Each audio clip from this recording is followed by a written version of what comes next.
Kalau nak cari makan pun jangan sampai jadi dayus. Jangan sampai buat benda haram.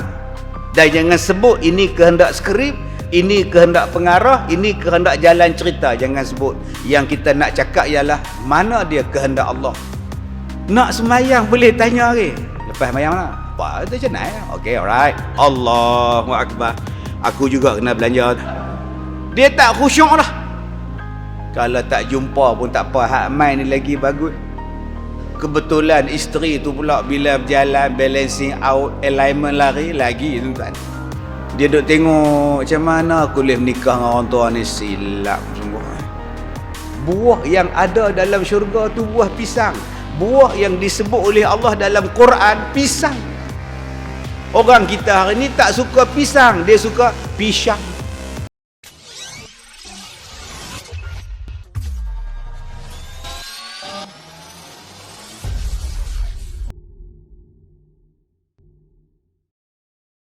Assalamualaikum warahmatullahi wabarakatuh. Bismillahirrahmanirrahim. Alhamdulillahi rabbil alamin. Wassalatu wassalamu ala rasulillah wa ala alihi wa ashabihi ajma'in. Alhamdulillah, kita membaca kitab Muhimmah fil Ilmil Hadis.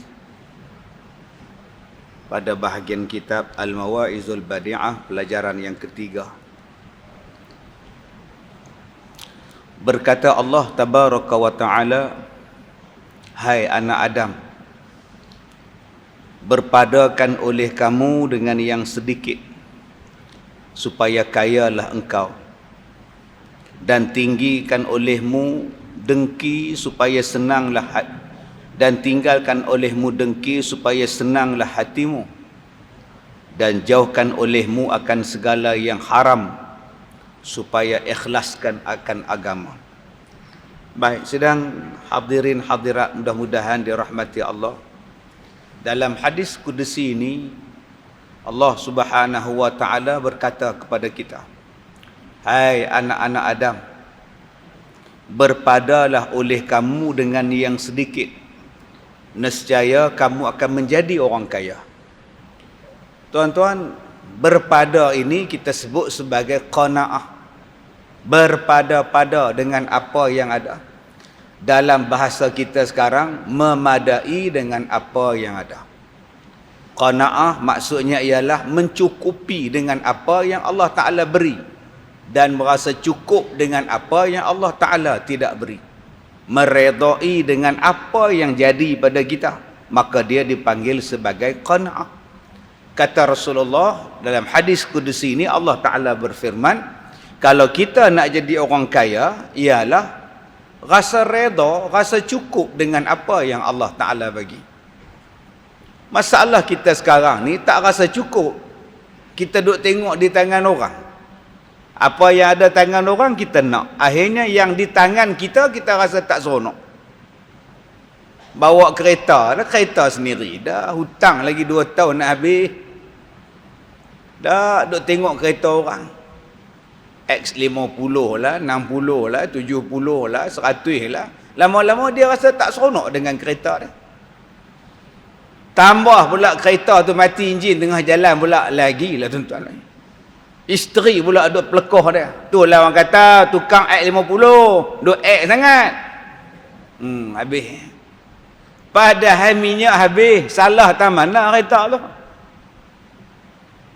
Jenis malas isi minyak. Padahal menyala lampu tak isi lagi. Maka bila kita duk tengok di tangan orang, kita takkan seronok apa yang ada di tangan kita. Akhirnya kita jadi miskin. Tak cukup, tak cukup, tak cukup, tak cukup. Orang yang tak cukup itu ialah orang miskin. Orang kaya ialah orang yang sentiasa cukup. Kalau kita tanya apa dia kaya? Kaya bukan banyak harta, kaya bukannya banyak duit, kaya bukannya banyak harta benda. Kaya ialah mencukupi apa yang ada. Dia rasa cukup dengan apa yang ada, alhamdulillah kaya dia. Dia tak berhajat lebih daripada itu. Tak berhajat lebih daripada hak dia, maka itu dipanggil sebagai kaya. Orang yang tak cukup-cukup itu orang miskin, orang lapar. Tak pernah kenyang, maka orang ni dipanggil miskin, lapar dia. Maka sebab itu hidup tak tenang. Nak jadi tenang tuan-tuan, tengok apa yang ada. Yang tengok orang punya Zaipah. Tak silap ustaz, dulu tak jumpa. Jumpa apa? Lah dulu tak jumpa, dah menikah semua baru jumpa pula. Aduh, silap betul. Nampak? Dia kata silap jumpa isteri dia. Kalau tak jumpa pun tak apa, hak main ni lagi bagus. Kebetulan isteri tu pula bila berjalan, balancing out, alignment lari lagi tuan-tuan. Dia duk tengok macam mana aku boleh menikah dengan orang tua ni, silap sungguh. Duk tengok orang punya pasal apa? Isteri hang dah ada. Tak cukup lagi hak seorang tu. Tak cukup, tak apa. Dia kata, ustaz, kan Islam bagi 2. Islam kan bagi 3. Islam kan bagi 4. Jangan lebih 4 sudah. Dah lah, hang bacalah sampai perhabis ayat tu. Jangan sampai 4 lah. Jangan sampai 4 je. Masna wa sulasa wa ruba'. Nikah 2, nikah 3, nikah 4. Boleh lah. Tapi tolong habis ayat tu. Wa in khiftum alla ta'dilu fawahidah. Kalau kamu bimbang kamu tak boleh berlaku adil, maka memadailah seorang cukup. Kita hari ni nak membolehkan menikah lebih pada seorang tu. Nampak ni? Nampak ni? Ayat ni sebut apa ni? Boleh menikah 2, 3, 4. Betul. Tapi ayat tu juga sebut, kalau kamu takut tak boleh berlaku adil, seorang cukup. Maka Allah kata seorang cukuplah. Kalau rasa tak boleh, rasa tak boleh nak berlaku adil, rasa tak boleh, rasa cukup seorang, supaya kamu tak pening kepala, supaya kamu tak jadi miskin, supaya kamu tak ada masalah. Bila kamu seorang, cukup, selesai masalah. Isteri sakit, senang, seorang, jaga dia seorang. Ni 3 isteri, 3 serentak beranak, macam mana? Anak PKP, 3 beranak sekali. Abang sakit, abang kena masuk ubat, abang ambulans tak sampai. Oh sudah, lalai dia main masjid. Benda-benda hampa lah, aku tak mau buat-buat lah.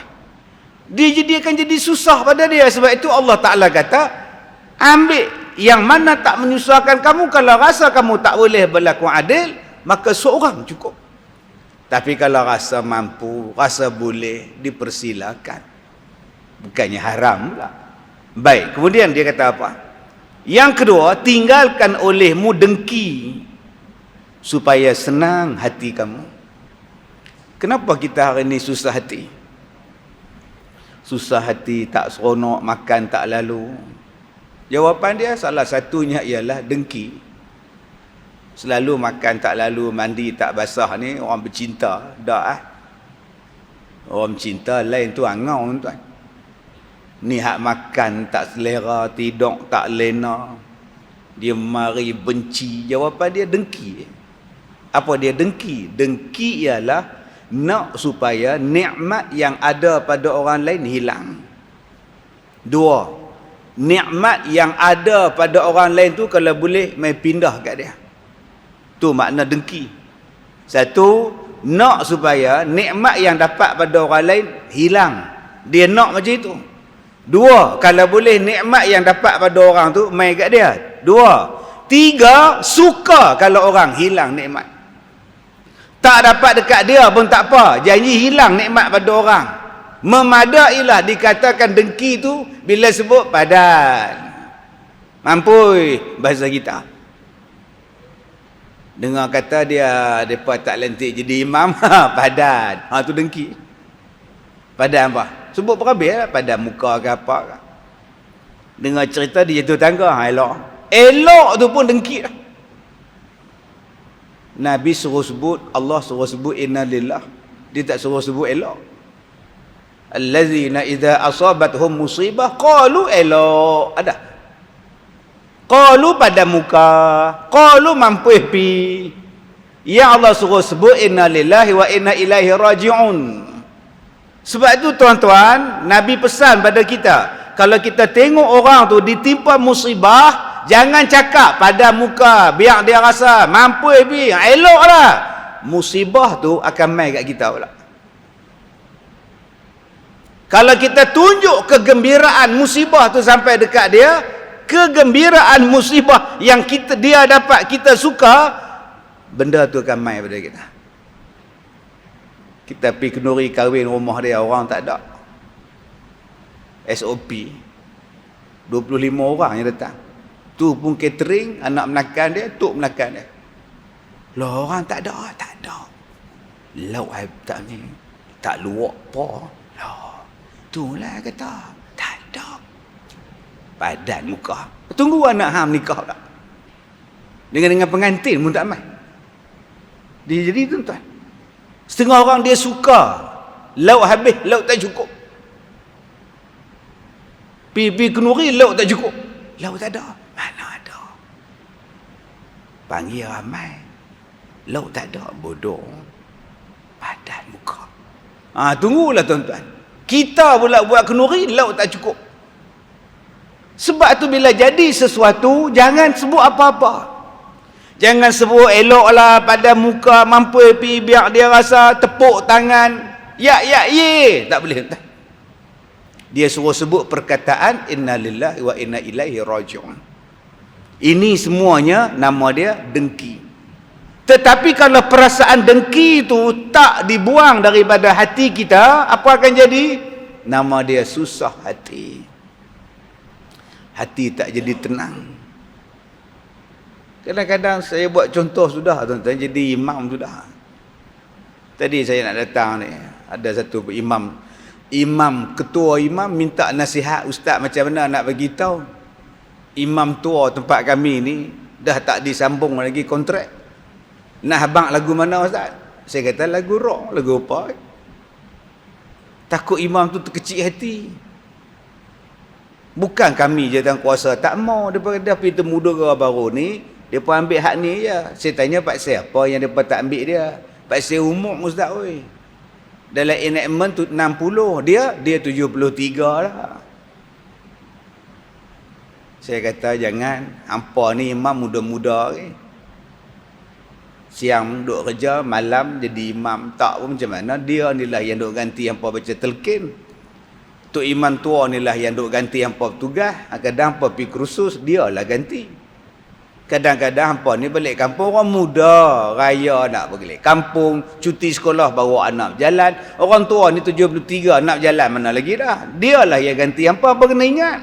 Itulah kami duk fikir tu. Selama ni kami tak jadi imam, tolak kat dia. Nampak tuan-tuan. Ni dia pun tak lantik dia dah macam mana? Saya kata susah apa lantik jadi timbalan imam, naib imam, pembantu imam. Yang tu bukan di bawah enactment, yang tu bukan jadi bayar allowance pun. Masjid lah bayar pada Pak Ji tu, kenang jasa dia. Bukan dia gigi tak ada lagi, bukan dia sakit gout dia apakah. Ingat jasa dia, ingat apa nama yang dia boleh bantu kita. Jangan kita cakap pada muka aku pemeluat dia jadi imam, padahlah dia pun tak tamu. Jangan cakap macam itu.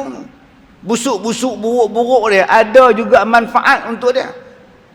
Sebab tu kadang-kadang tuan-tuan, penyakit dengki ni bila dia mai kepada kita, dia menghapuskan pahala kita. Menghapuskan pahala. Pahala semayang, pahala baca Quran, pahala berzikir, pahala pergi haji, pahala pergi umrah. Terhapusnya, dia mencukur amalan sebab adanya perasaan dengki itu. Bukankah ada disebut kepada kita la tahasadu, jangan kamu dengki-dengki, wala tadabaru, jangan kamu boikot memboikot. Kan dipesan kepada kita wala tadabaru. Tadabaru tu asal perkataan dubur, belakang. Jangan belakang membelakangi. Jangan dubur menduburi, bahasa kita. Jangan boikot memboikot. Saya ingat tahun awal, bukan awal, hujung 90-an, awal 2000.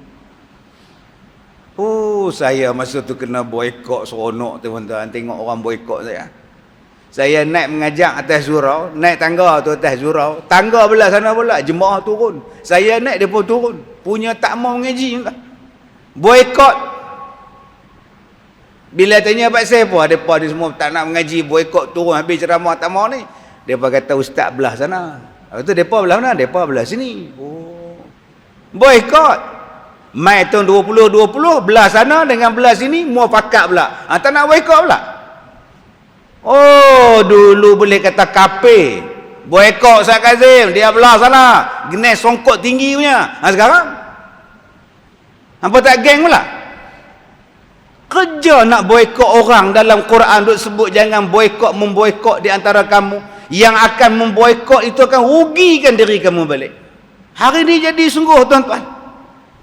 Akibat sama-sama bangsa kita, agama kita sama agama dengki-mendengki. Apa untung pada kita sekarang ni? Ada kuasa berbahagi-bahagi, ada tanah diambil-ambil. Habis tak ada untung apa? Ni kesan buruk daripada dengki. Cubalah hilang sifat dengki, buang sifat dengki. Lebih baik bawa sifat kasih sayang. Sifat kasih sayang di antara kita kan bagus. Baik, dan ketiga katanya, dan jauhkan oleh kamu akan segala yang haram, supaya ikhlas kamu akan agama. Okey, tuan-tuan, Allah Ta'ala sebut kepada kita, jangan buat benda haram. Buat pun jangan, dekat pun jangan, apatah lagi buat. La taqrabuz zina, innahu kana fahishatan wa sa'a sabila. Kan Nabi sebut dalam satu hadis, Nabi kata 3 orang ni tak boleh cium bau syurga ni. Pertama yang tak boleh cium bau syurga ialah orang yang derhaka pada mak. Uququl walidain, derhaka pada mak bapak. Takkan cium bau syurga. Bau syurga tu dapat dicium daripada jarak perjalanan 500 tahun perjalanan, boleh bau lah. Saya dari Ipoh ke masjid tuan-tuan ni 2 jam. 2 jam. Syurga tu 500 tahun berjalan baru sampai. Tapi bau dah sampai dah. Punya wanginya bau syurga. Tapi untuk penderhaka pada mak bapak, tak dapat cium. Jangan kata nak masuk, nak cium pun tak dapat. Nombor 2 kata Rasulullah, orang yang takkan dapat cium bau syurga siapa? Mudminun khamrin. Orang yang mengekalkan minum arak sampai mati. Tak ada tobat-tobat. Tuan-tuan tak pernah dengar cerita orang yang nak mati ni, tuan-tuan minta arak. Anak berlari pergi kedai, beli arak, sumbat kat mulut pak. Pak nazak nak mati. Pas dapat arak lega orang tua. Mati dengan arak ni. Takkan masuk syurga. Yang ketiga, wadayus. Suami yang dayus, yang membiarkan isteri dia buat jahat, yang merelakan isteri dia didatangi oleh orang lain, dicampuri oleh orang lain, dia tak kisah pun. Yang ni dayus. Disebutkan dalam syurga tu ditulis apa? Anti haramun ala dayus. Di pintu syurga tu dia tulis apa? Macam tuan-tuan tulis kat pintu masjid tu. Yang tak ada topeng, yang tak ada sejadah, tak boleh masuk. Macam tu, lebih kurang. Hak di syurga macam tu. Kamu, wahai syurga, diharamkan untuk orang dayus. Tulis kat pintu syurga. Orang dayus, no entry. Sudah. Berapa ramai hari ni yang dayus? Yang duk biarkan isteri dia dipegang, dipeluk atas nama berlakon. Dia kata ni skrip ustaz, kehendak skrip, kehendak pengarah. Dia memang jalan cerita dia macam tu lah. Jadi isteri saya jadi mak pada dia, jadi dia sakit.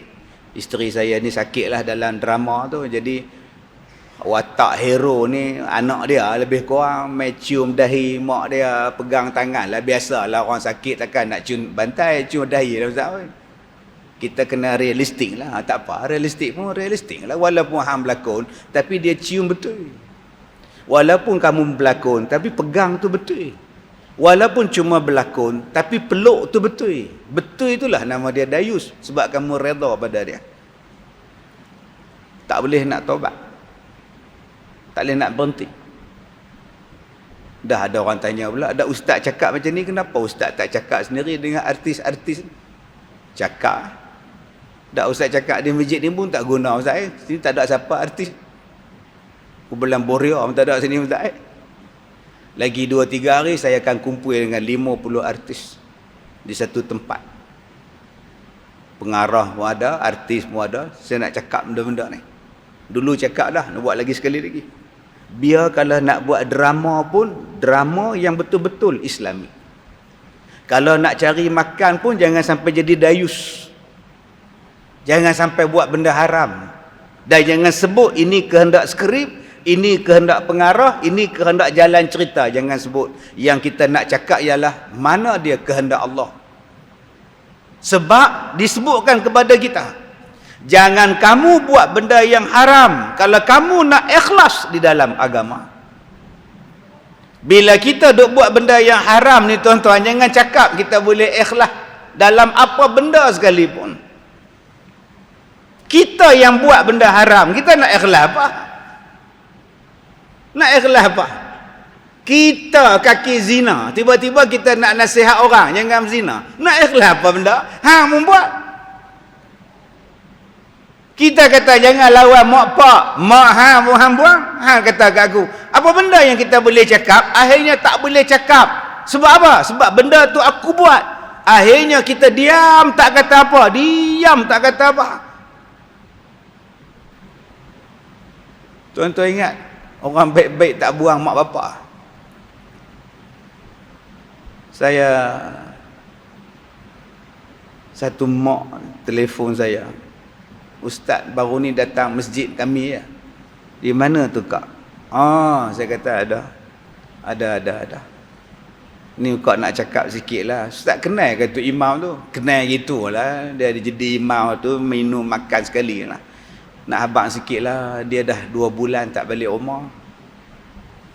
2 bulan tak cakap, 2 bulan tak telefon, dia marah kat makcik. Habis tu, itulah kalau ustaz boleh telefon dia, baliklah rumah. Tu imam. Saya kata, siapa makcik tak habang sebelum saya pergi ceramah? Ni dah balik dah, tunggu 20 tahun pula, dia panggil. Ceramah ni bukannya saya kata setiap bulan mai tu kuliah. Ceramah ni kadang-kadang seumur hidup. Dekat rumah saya tu, surau belakang rumah saya, apa tak panggil? Di kampung saya, di Ipoh tu, surau belakang rumah tuan-tuan, tak panggil.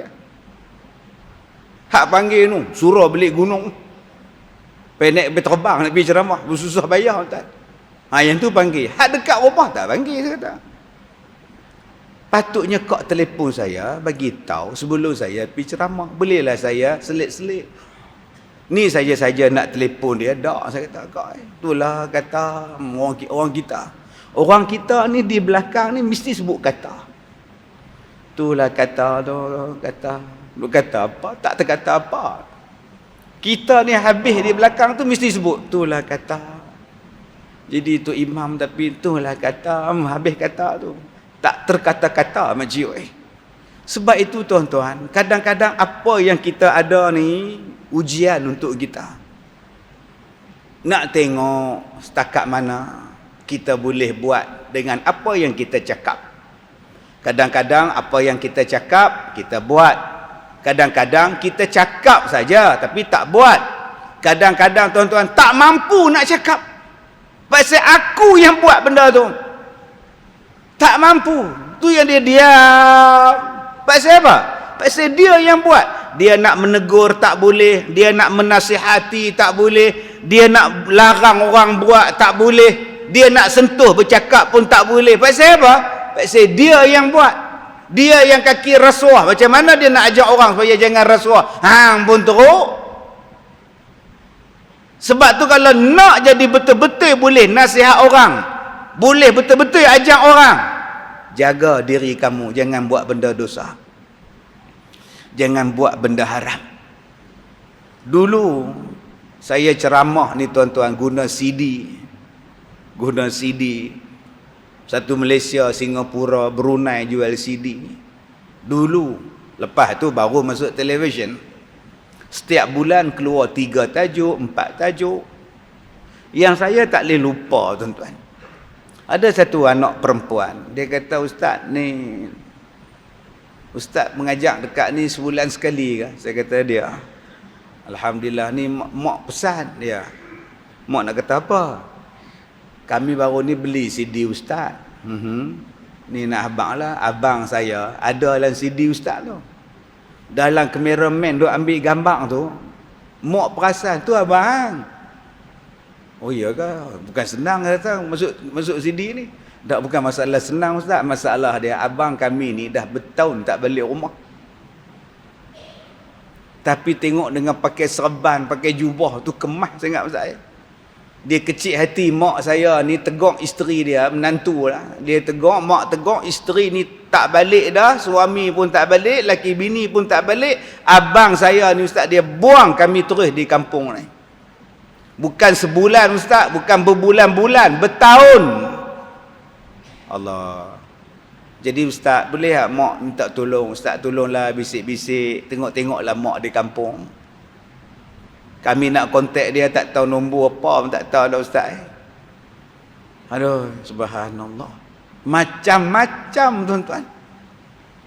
Kadang-kadang kita duk dengar ceramah ni tuan-tuan, benda tu mai kat kita.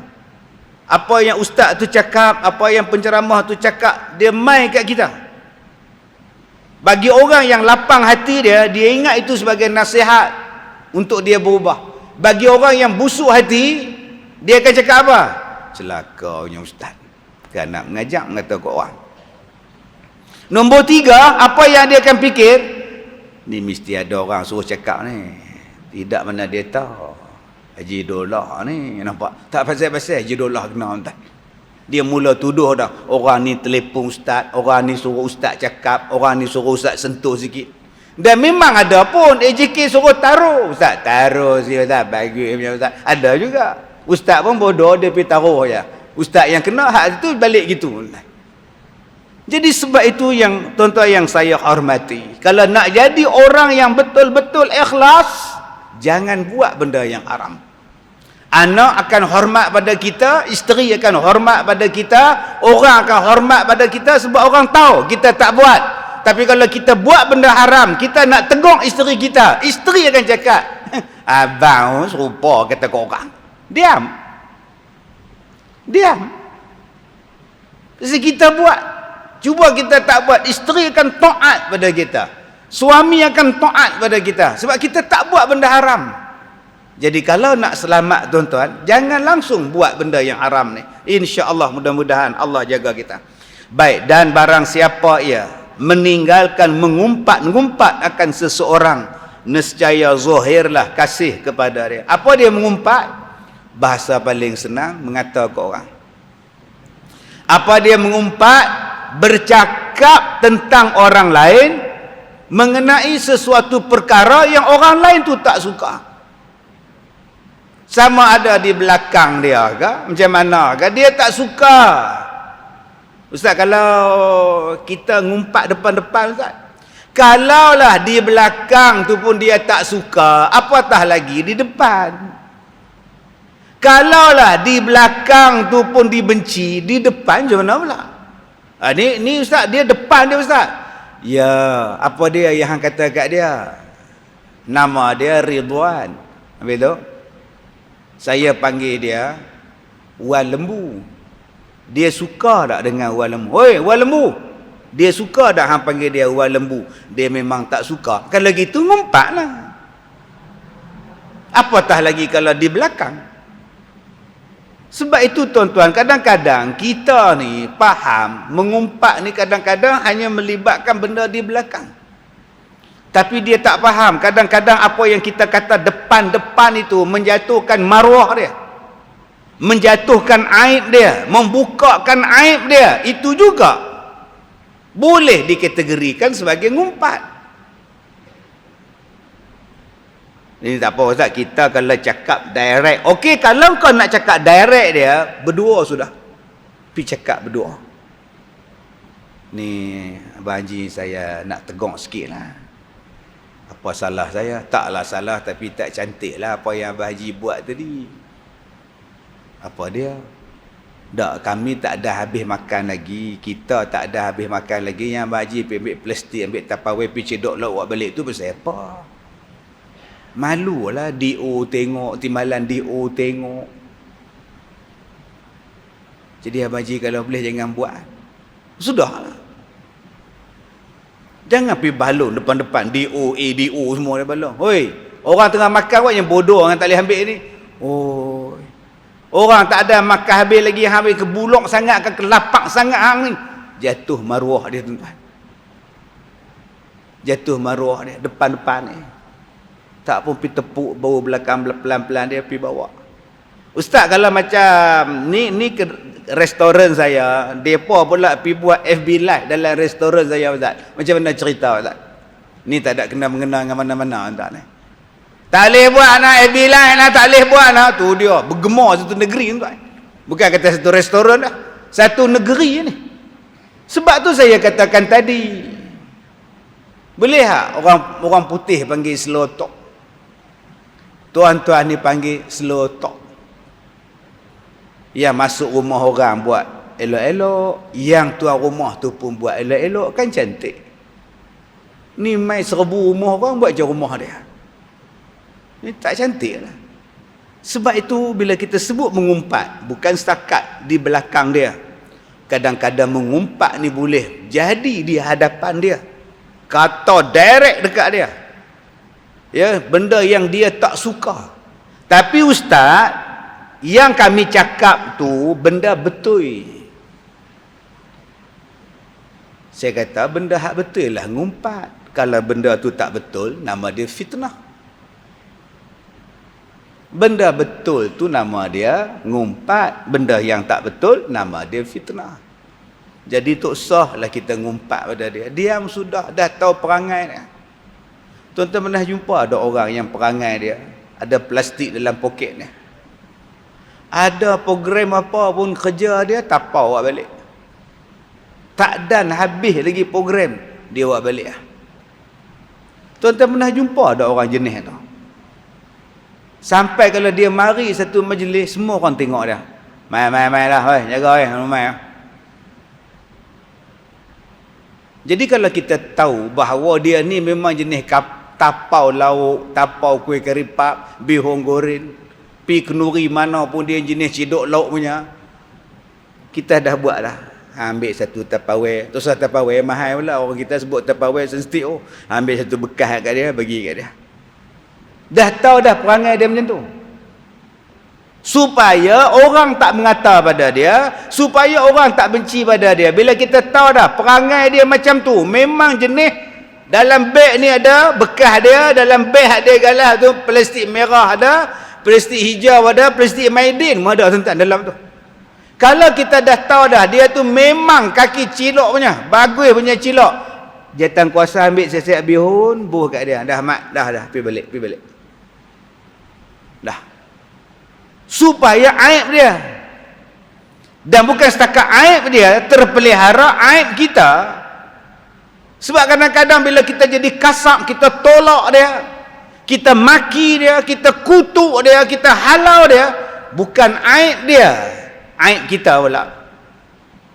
Viral pula dalam Facebook. Orang kan kata takkan tak boleh bagi sebungkus nasi ambil kedekut sangatlah. Jatuh kita pula salah. Orang bukan tahu cerita sebenar tuan-tuan. Orang tak tahu.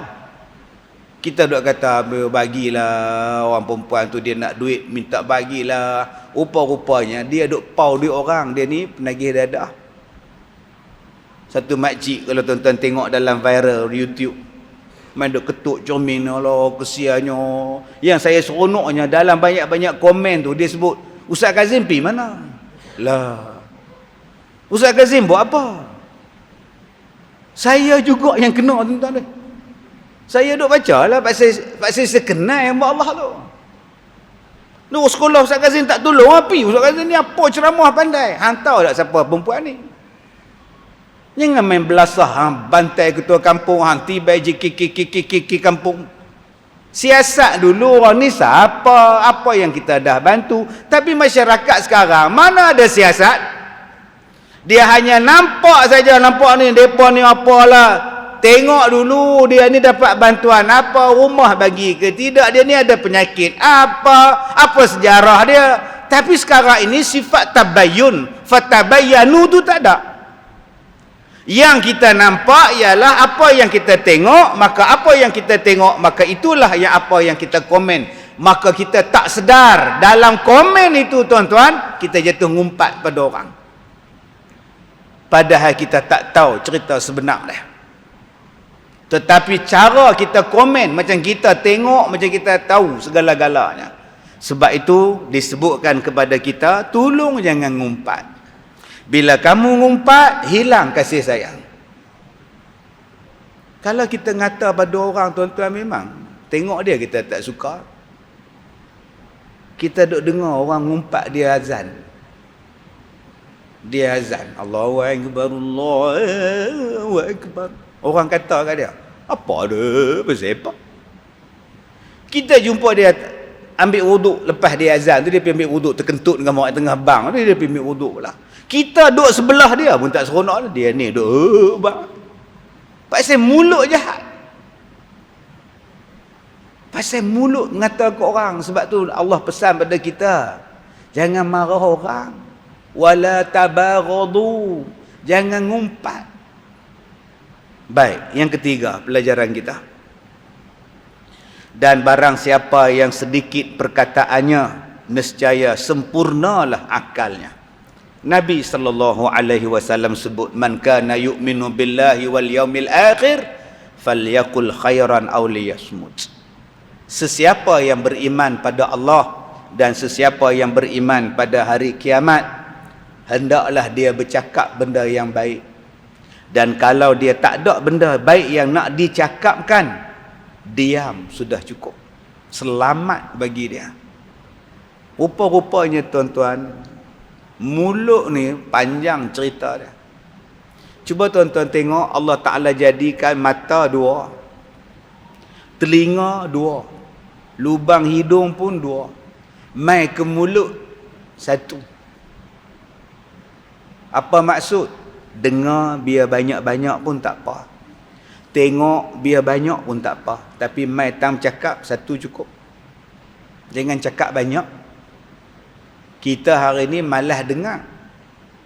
Dengar belah kiri, belah kanan tutup. Lagi jahat, dua-dua belah tangan tutup dua-dua telinga, langsung tak dengar. Cubalah jadi orang yang mendengar. Saya tak boleh dengar sebelah pihak. Ustaz, isteri saya melawan saya Ustaz, tak hormat saya Ustaz, isteri saya tolak saya Ustaz, terkangkang saya Ustaz. Apa punya isteri ni saya tak tahu Ustaz. Ustaz bayangkan saya suami dia Ustaz, dia tolak saya Ustaz, terkangkang, terjatuh kat dinding, kat pintu. Pompang dia kata kat isteri dia, macam ni lah abang, buat mari nombor telefon boleh tak? Nombor telefon isteri. Ustaz nak buat apa? Saya nak dengar hak dia pula. Kak boleh mai tak? Ada masalah sikit ni. Boleh lah. Lah pun boleh mai. Mai. Saya kata abang, dia boleh mai tak? Dia nak datang dengan apa? Motor pun tak ada. Abang pergi ambil dia. Dia naik motor bawa isteri dia datang tuan. Bila sampai isteri dia tuan-tuan, memang jatuh terkangkang laki dia. Tinggi ragam bini dia. Hak laki ni hak bau . Wah tuan-tuan, macam hak hoga dengan Rey Mysterio macam tu. Memang jatuh terkangkang sungguh. Saya dengar pula penjelasan isteri dia. Apa masalah sebenar dia? Hak belah kanan saya dengar, hak belah kiri saya dengar, saya cakap. Dia jangan cakap jadi dua. Nama dia cakap lidah bercabang. Jangan kita ni jadi dua ni, tuan-tuan duduk belah sini pun kita cakap, belah sana kita cakap. Sebab tu Allah Ta'ala jadi ni tuan-tuan, lidah ni satu. Dia tak jadi mata ni sebelah. Tuan-tuan, kita hari ni pandang sebelah mata. Hang jangan pandang sebelah mata. Hang jangan dengar sebelah pihak saja. Yang tu kita boleh sebut pandang sebelah mata, dengar sebelah pihak. Tapi dengan lidah tuan-tuan, hang jangan jadi lidah cabang. Ni hikmah Allah Ta'ala jadikan lidah tu satu, supaya kita ni jaga lidah kita. Ustaz, susah kan nak jaga lidah? Tak susah. Nak jaga telinga payah. Nak jaga telinga payah tuan-tuan. Oi, kita ni tak suka dengar lagu. Duduk dalam kereta, anak buka, tutuplah baca ayat Quran ke apa-apa. Tutup lagu-lagu apa ni? Pak tak suka, pak bawa balik umrah ni. Oh, semangatnya pak ni. Ngantuk aja kalau tak pasang radio. Nampak telinga. Kadang-kadang kita masuklah masjid, nak masuklah masjid tu, duk dengar orang ngumpat. Duk lalu tuan-tuan, jenuh pekuk. Susah. Tapi lidah tak susah. Apa dia? Tutup mulut. Ceramah pun tak boleh. Ustaz, ceramah lah. Cakaplah bodoh. Ni cerita P. Ramlee. Action. Cakap. Kan P. Ramlee buat. Boleh tak tuan-tuan lepas ni? Diam. Tak. Benda yang tak perlu bercakap, tutup mulut. Tapi ustaz, walaupun mulut tutup, tapi hati bercakap. Macam mana ustaz? Hati hang cakap, siapa dengar? Allah ya. Lepas dah keluar? Tak ada lepas. Mana saya tahu hati tuan-tuan cakap? Ni kita duduk dalam masjid ni. Saya dah bercakap ni tuan-tuan 45 minit, 40 minit nak cakap. Saya bercakap 40 minit dan tuan-tuan pula diam 40 minit. Mulut tuan-tuan tak bercakap 40 minit. Tapi soalan saya, hati tuan-tuan bercakap? Semua bercakap. Ni abang hak depan ni apa sekali dia bercakap. Nu abang hak belakang nu apa dia cakap. Nu hak sandak di tiang apa dia cakap. Dah masuk Isya, tak berhenti lagi kan. Kenapa? Hati duk cakap. Hak makcik pula duk tanya, tang mana baju? Dia beli tang mana baju? Dia bukan tengok apa, dia tengok baju pula dah. Allah, hati semua orang cakap. Kalau tuan-tuan hati tak berkata-kata ni, bohong. Mesti cakap. Tengok je satu benda, hati mesti cakap. Tuan-tuan tengok ke atas, besar kipas ni. Beli satu buah kat rumah. Hati cakap. Tuan-tuan tengok meja ni pun tuan-tuan cakap. Meja tu tinggi sangat, ustaz tu rendah, nampak kepala saja, nampak. Hati duk cakap. Semua bercakap. Selagi mana tuan-tuan tak lafazkan dengan mulut tuan-tuan, maka belum lagi dikira berdosa. Sebab tu KRU sebut, jangan kau lafazkan. Bila kau lafazkan saja, dia datanglah mengumpat, dia datanglah memfitnah, dia datanglah mengata, dia datanglah ujub, dia datanglah riak, sum'ah dan sebagainya. Sebab itulah tuan-tuan Nabi sebut, jaga lidah. Kalau nak bercakap juga, pastikan benda tu benda baik. Dan kalau tak ada benda lain nak cakap, diam itu adalah perkara yang paling menyelamatkan. Baik. Dan barang siapa yang sedikit perkataannya, itulah tanda orang ni bijak. Macam mana Ahmad? Apa pendapat Ahmad? Saya tak tahu nak cakap apa. Tak ada cadangan apa, saya ikut ya. Selesai masalah. Mesyuarat. Macam mana Ahmad? Saya ikut ya. Saya tak ada apa. Selamat dah. Ni dia komplain banyak. Kalau kita buat macam ni, kalau kita pom semua orang ikut dia. Bila benda tu tak jadi, hang yang cadang itu. Kena dia tuan-tuan. Sebab tu kalau rasa nak selamat, duk diam. Diam sudah. Apa tu imam baca ayat panjang-panjang ni? Dengar kat tu imam merajuk. Lah ni siapa tengok? Semua jemaah tengok dia. Itu komplain tu imam baca panjang. Lah hang jadi imam. Ada apa? Cakap tak berlapik. Kalau hang baca pendek-pendek pun hang balik rumah tengok TV nak buat apa? Nak baca pendek-pendek, hang balik rumah hang tengok televisi nak buat apa? Apa bedahnya? Tengok hang semayang berdiri lama sikit tak apa, duduk lama sikit tak apa, hang baca ayat Quran. Kalau hang tak jadi imam pun hang dengar imam baca Quran tu pahala dah besar. Ni hang komplain buta-buta, hang komplain depan-depan dia. Dia manusia juga. Tu imam merajuk. Hang jadi imam pula. Dah. Dah tak habis. Dah aku bukan komplain lah apa. Aku depa suruh. Depa tu siapa? Tak payah tahu lah siapa dia, tapi depa suruh aku sampaikan. Tak, soalan dia depa tu siapa? Lah Haji Mat ada lah komplain hari tu. Haji Mat bukan depa, Haji Mat tu dia. Depa ni plural, jamak, ramai. Tu depa. Panggil Haji Mat pula. Haji Mat ada komplain ke Imam Yusuf baca panjang? Tak ah. Ni dia kata, bila masa aku kata, nampak tuan-tuan gaduh pula lah. Orang tolak jadi imam tak boleh. Dia kata aku kalau zuhur dengan asar insya-Allah. Maghrib isyak tak pula. Sebab tu kalau nak selamat, diam. Komplain banyak cakap. Orang ni nama dia kurang bijak. Orang yang bijak, bila dia bercakap tu, sekali dia bercakap, orang sampai hati dia. Orang yang bijak ialah bila dia bercakap, waktu yang sesuai dia bercakap. Orang yang bijak ialah bila dia berkata-kata itu, orang berfikir apa yang dia cakap ini betul ataupun tidak. Orang yang bijak tuan-tuan, bila dia bercakap, dia meninggalkan bekas pada hati orang lain.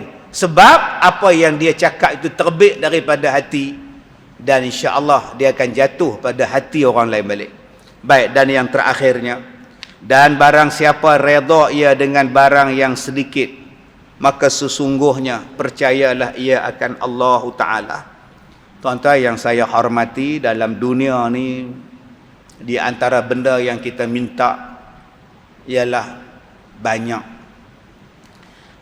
anak, banyak isteri, banyak harta, banyak pingat, banyak pangkat. Nak banyak tu benda biasa. Sebab itu Allah Ta'ala sebut dalam Quran surah At-Tur ayat 21, ayat 22, ayat 23, ayat 24 sampai ayat 26. Allah Ta'ala sebutkan perkara-perkara yang di dalam syurga, apa yang disediakan oleh Allah dalam syurga, yang menjadi kegembiraan, yang menjadi keseronokan manusia di dunia. Dalam syurga Allah Ta'ala sebut akan dapat. Apa dia? Pertama sekali, berhimpun anak beranak, berhimpun adik-beradik, satu keluarga, ada anak, ada suami, ada isteri, ada tok wan, ada cucu, ada cicit. Seronok dalam syurga, kata Allah, akan berhimpun anak beranak, keluarga-keluarga yang beriman semua ni akan berhimpun dalam syurga. Ni tuan-tuan main masjid ni seorang-seorang. Mana seronok? Datang dengan isteri kan datang seorang. Mai dengan suami lah seronok. Makcik-makcik pakai telekong pada rumah. Suami bawa naik motor, kono masuk masjid, menyacak kono baring. Terbang ke telekong. Cuba makcik mai seorang, tak seronok. Cuba kita ni kahwin, tak ada anak, tak seronok. Nak ada anak, meriah. Anak kita kahwin, tak dapat cucu pula, tak seronok juga. Dapat cucu tu ke heboh, tuan-tuan. Dan tak seronoknya berlaku bila ada kematian. Suami mati, isteri mati, anak mati, tok wan mati, mak pak mati, dia jadi tak seronok. Sebab itu Allah pujuk kita, jangan susah hati. Kamu nanti dalam syurga jumpa balik mak kamu, jumpa balik bapak kamu, jumpa balik anak kamu, jumpa balik dalam syurga. Lagi seronok. Sebab bila kita ni buat reunion keluarga di dalam dunia, buat hari keluarga dalam dunia, tak seronok. Sepenuhnya tak seronok. 100% tak seronok. Tak percaya, tunggu hari raya. Balik semua anak, balik menantu, balik cucu. Cuba tanya, seronok tak? Mula-mula je seronok. Satgi bergaduh, siapa nak basuh pinggan? Yang kena basuh pinggan, anak dara. Dia komplain. Adik dia kena basuh pinggan. Kak tu tak basuh pinggan pun. Orang yang basuh pinggan, orang pun nak pergi beraya kak. Dah lah, kak hang tu ada laki. Hang tu anak dara, hang basuh lah sat. Kalau macam tu orang pun nak laki. Nampak tak seronok. Lagi tuan-tuan cuba tengok balik raya tu. Siapa yang tak seronok? Yang menikah tapi tak mengandung, kena buat kerja. Cek je kena buat kerja, masak semua atas cek semua.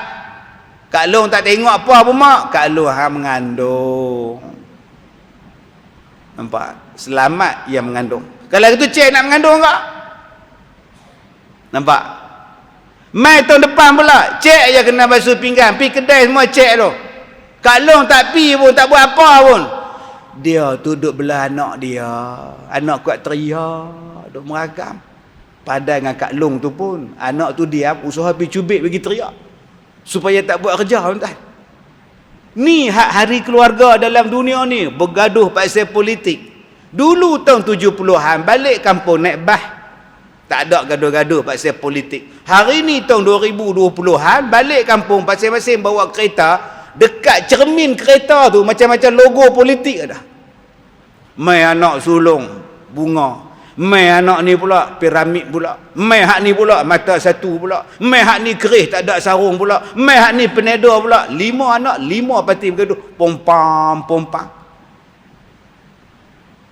Isteri tanya kat pak dia, gaduh teruk depa nu gaduh tu.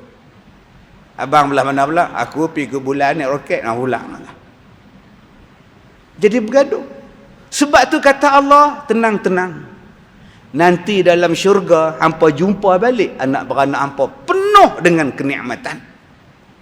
Tak ada nak bergaduh, nak basuh pinggan lah apa, tak ada lah. Duduk diam-diam. 2. Apa yang manusia suka dalam dunia? Makan dan minum. Nombor 2, kegemaran kita apa? Makan dan minum. Sebab tu kalau kita nak buat ceramah kuliah, tulis dalam poster tu. Makan disediakan, insya-Allah. Buah pula nasi biryani disediakan lagi, tuan-tuan. Ada kita nak marah, hang ni tak ada makan, muka tak ada. Ada makan hang sampai apa? Jangan cakap, sebab Nabi sebut wa at'imut ta'am. Nabi suruh bagi makan. Sebab dengan makan ni, tuan-tuan, dia tarik hati orang. Apa makan yang kita suka? Allah sebut nombor 1 buah, nombor 2 daging. Kata Allah, buah dan daging disediakan dalam syurga. La ilaha illallah. Rupa-rupanya makanan yang paling bagus, tuan-tuan, buah. Tapi hari ni ada anak muda, budak-budak tak suka buah. Kita yang suka buah, buah pisang. Tu yang tiap-tiap hari Jumaat bagi pisang. Pun ada orang kutuk. Sedangkan pisang tu buah yang disebut oleh Allah dalam syurga. Buah yang ada dalam syurga tu buah pisang. Buah yang disebut oleh Allah dalam Quran, pisang.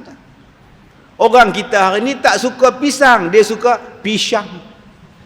Yang mana faham, tak faham saudara? Pisang betul lah. Bukan pisang, pisang. Ni orang muda dia tahu pisang menatang apa. Dia tengok Lee Chong Wei makan pisang waktu main badminton. Dia kata, oh pisang ni bagus ni. Kalau tak bagus takkan Chong Wei makan. Hei, Allah sebut beribu tahun lah. Daging. Kita sekarang tak mau makan daging. Makan daging. Seminggu berapa kali nak ambil ayam. Seminggu berapa kali nak ambil daging lembu. Seminggu berapa kali nak ambil daging kambing. Allah sebut. Yang ketiga yang Allah sebut dalam Quran apa dia? Ka'sun, gelas. Ini yang kita minta dalam dunia ni, gelas. Tak jaya pergi Langkawi. Akak-akak pergi Langkawi. Nak pergi mana? Mae Group. Dia bukan nak berjalan tepi pantai, buang masa dia tak. Mak bukan nak mandi, mak beli gelas. Kita nak pergi tepi pantai, kok nak mandi, kok nak menyanyi lagu Wahab. Wahai kawan-kawanku semuanya ke pantai. Wahab. Tu kita. Orang perempuan tak. Orang perempuan pergi ke kedai. Nak cari gelas, bunga jenis apa. Bunga raya ke, bunga apa ke, dia tengok. Suami dia kata, bukan dah ada ke bunga jenis ni? Hak tu ada dah bawai, tapi bunga dia kecil. Hak ni bunga besar. Balik ke rumah, bukan pakai pun gelas tu. Jenuh duk jampi kat JT tu. Waja'alna min baini aidihim saddam, duk jampi. Kegemaran manusia ialah perhiasan dalam rumah dia, kata Allah, dalam syurga dan tiada. Yang ketiga, yang keempat, apa yang kita suka dalam dunia? Yang kita suka dalam dunia, ada orang yang layan kita. Kalau boleh kereta kita ada orang bawa, kalau boleh kereta kita orang basuh. Jom tengok kereta. Hari-hari Ahad tuan-tuan duduk car wash tu. Hak tuan dia duduk atas sofa tu. Sofa tu pula koyak rabak lah. Hak kedai basuh kereta ni. Tuan-tuan gamak duduk tuan-tuan. Kulit tercabut tinggal span saja. Duduk basah pula. Gamak duduk tu. Janji kereta aku orang basuh. Nama kata nak basuh sendiri tak ada masalah, biar dia basuh. Semua orang nak layan kita ni, semua orang kita nak. Kata Allah tak apa, sabar sat dulu. Dalam syurga nanti kamu akan dapat pelayan, nama dia Ghilman. Pelayan-pelayan yang akan layan penghuni syurga. Tak payah buat apa, Ghilman ini akan layan kita. Allah. Yang keenam, apa yang manusia suka dalam dunia? Yang manusia suka dalam dunia, kata Allah, yatasaalun wa aqbala ba'duhum ala ba'din yatasaalun, kata Allah. Mereka akan duduk dalam syurga ni, duduk berkumpul dalam syurga sambil sembang menyembang. Yang keenam perkara yang manusia suka dalam dunia ialah berbual, saling nyembang menyembang. Dah nak duduk dah nak semayang dah pun masih nyembang lagi. Nasib baik hari ni semayang tuan-tuan renggang-renggang, tak ada nak nyembang. Jauh. Kalau dulu semayang rapat-rapat ni nyembang. Oh, Ustaz Kazim mai tak? Kereta dia ada. Nampak? Tu nyembang lagi. Siapa imam? Rasa Haji Mat. Nyembang. Habis semayang mana? Apa lagi? Di Cenai, bawa jalan. Allahu Akbar. Nampak? Nak semayang boleh tanya lagi. Lepas semayang mana? Apa? Itu Cenai. Okey, alright. Allahu Akbar. Aku juga kena belanja. Dia tak khusyuk lah. Tuan-tuan, dalam dunia ni kerja dia nak menyembang. Ada tak menyembang dalam syurga? Ada. Tapi bukan kualiti rendah macam di dunia. Menyembang dalam syurga tadi kualiti tinggi, tak ada ngumpat, tak ada membawang, tak ada. Kualiti dalam syurga nanti, gelas ni tak retak, tak pecah, tak kelabu, tak kelala. Ayak dalam dia ni pula tak mabuk. Kualiti hebat dalam syurga. Kualiti pelayan dalam syurga ni, nak apa saja dia layan. Hebat. Bukan macam kita ni. Depan kita dia layan baik, belakang dia kutuk. Yang buah makanan dalam syurga ni tak ada ulat, tak ada masam macam kita ni. Dalam syurga saja Allah Ta'ala sediakan. Kemudian kata Allah, apa yang mereka tanya?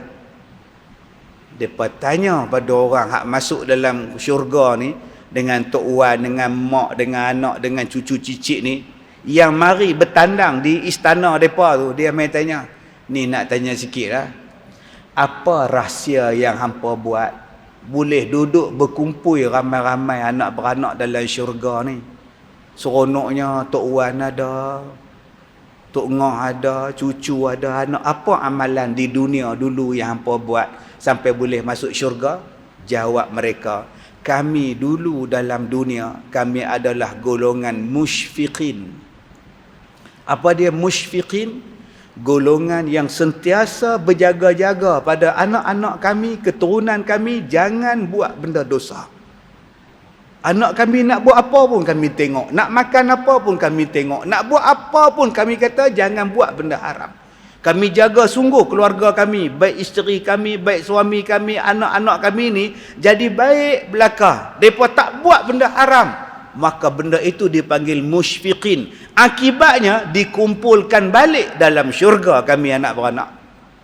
Jadi tuan-tuan, kesimpulan ceramah kita malam ni, jom kita jadi musyfiqin. Ambil berat, jangan keluarga kita buat benda yang haram. Dan tadi kita sebut, kalau kita tak dapat benda-benda tu dalam dunia, makan pun tak dapat banyak, buah pun tak dapat banyak, gelas pun harap pinggan ustaz dengan plastik, gelas plastik je. Beli kedai RM2 je ustaz. Saya ni apa, mana ada pelayan apa ustaz, seorang semua saya buatlah. Tak apa. Ni dalam hadis ni Nabi sebut apa? Allah kata, redalah kamu dengan yang sedikit, sesungguhnya kamu dah percaya pada Allah. Allah akan gantikan benda tu dalam syurga kelak. Mudah-mudahan apa perkongsian daripada kitab Muhimmah fil ilmil hadis kita pada pelajaran yang ketiga, mendapat manfaat atas kita bersama. Mudah-mudahan Allah ampunkan dosa kita, ampunkan dosa kedua ibu bapa kita. Mudah-mudahan Allah Ta'ala pelihara negeri dan negara kita daripada benda-benda yang tak elok, diangkat pada kita COVID dan sebagainya. Mudah-mudahan Allah rahmati kita. Saya minta maaf jika terkasar bahasa. Wabillahi taufiq wal hidayah. Assalamualaikum warahmatullahi wabarakatuh.